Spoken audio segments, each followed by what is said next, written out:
Let's be real for a second. You ever sit through an online class and think, there's no way I'm actually learning this?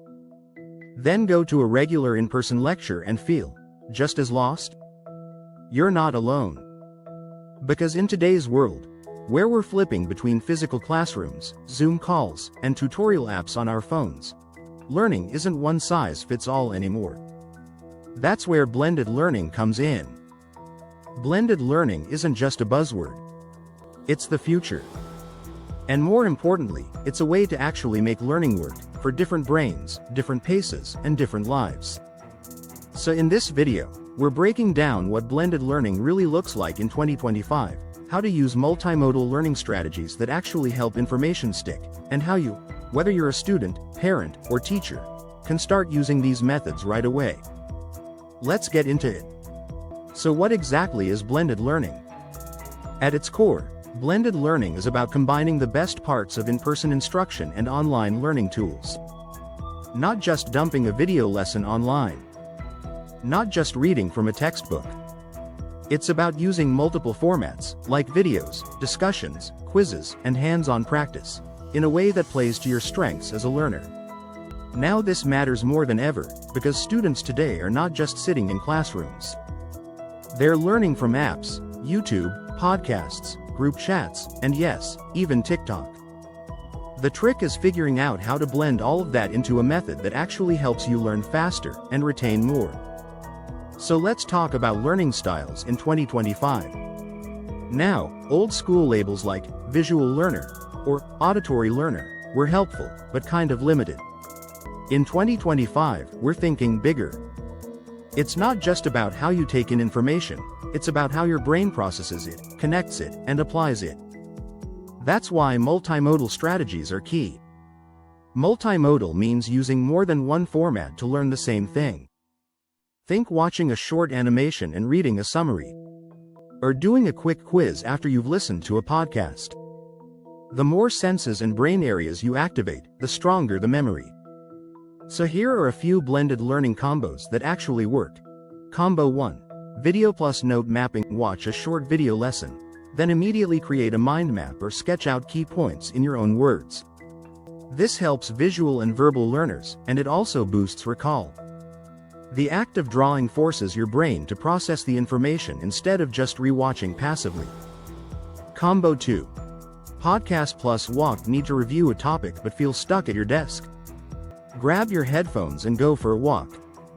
Listening while moving actually improves focus and memory retention. And if you narrate your thoughts out loud while walking, that's even better.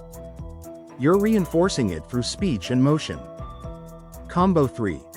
Reading plus peer teaching. Read a short article or lesson, then explain it to someone else. Even if that someone is a sibling, a friend, or your dog, teaching out loud makes the knowledge stick. This taps into the Feynman technique and strengthens your own understanding. Combo 4. Interactive apps plus paper practice. Use a learning app like Quizlet, Duolingo, or Khan Academy for quick bursts of engagement, then follow it up with a physical notebook or flashcards. This switch in medium forces your brain to retrieve information in different formats, which means deeper learning. So how do you actually start building your own blended routine? Here's a simple framework. 1. Identify your goal. Are you learning to pass an exam? Build a skill? Understand a concept? 2. Pick 2 formats that activate different senses. Example. Read plus watch. Listen plus write. Practice plus teach. 3. Schedule short learning bursts.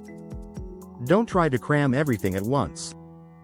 Go for 25 to 30 minutes of learning, followed by a few minutes of review or reflection. 4. Use tech tools with intention. Don't just scroll. Use specific apps or videos that align with what you're learning. 5. Build in active recall. Whether it's a self-quiz, a flashcard review, or talking out loud, challenge your brain to pull the information out, not just recognize it. Now let's talk about student engagement, because even with the best tools, if you're not engaged, it won't stick. Here are a few engagement methods that work no matter how you learn. Gamify your goals. Set a challenge. If I finish 3 practice problems, I get 5 minutes of music. Rewards matter. Use the Pomodoro technique. Study for 25 minutes, rest for 5. This creates urgency and rhythm. Switch up your environment. One day it's your room. Next day, it's a library or outdoor spot. Novelty can help reset your brain. Get accountable. Share your goal with someone. Even if it's just, I'm doing 20 minutes of math tonight. Now if you're a parent or teacher watching this, here's how you can support students using blended learning. Let them experiment. Not every method will work right away, and that's okay. Encourage reflection. Ask, what worked well for you today? Or, what felt hard? This builds self-awareness. Focus on effort over perfection. Praise consistency, not just correct answers. So to wrap this up, blended learning isn't about using every tool. It's about using the right combination of formats that helps the learner engage, understand, and remember. In 2025 and beyond, successful learners will be the ones who don't just study hard, they study smart. Mixing online tools with offline habits. Combining visuals with hands-on practice. Reflecting, teaching, creating, reviewing. And the best part? You don't need a fancy school or setup to do this. Just curiosity, intention, and a little structure. If this helped you think differently about how you learn, drop a like. Comment below with your favorite combo method. And hit subscribe for more no-fluff learning strategies that actually work. See you in the next one.